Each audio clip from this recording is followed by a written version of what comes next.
Welcome to week 4 of Critical Thinking and Writing.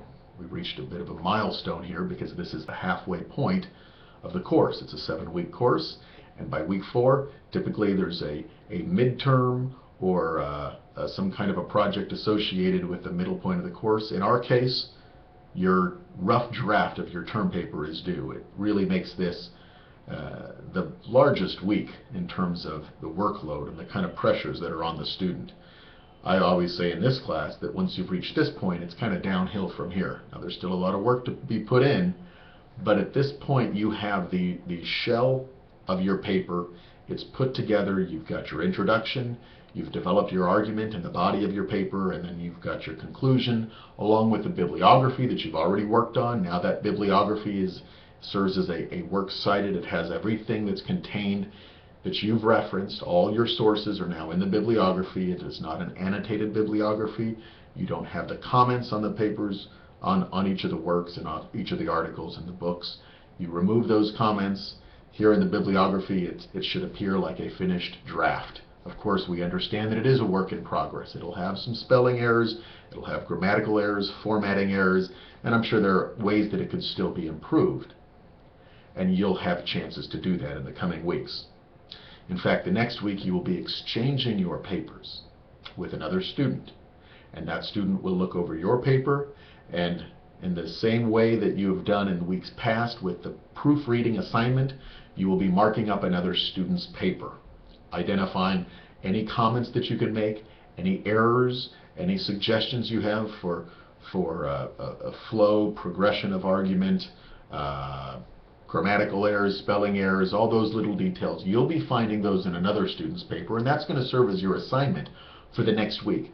You will actually upload the other student's assignment to Blackboard next week, and your grade will be determined based upon the criticism and the help that you've offered that other student in identifying all the comments that you make, identifying the problem features and the areas for improvement.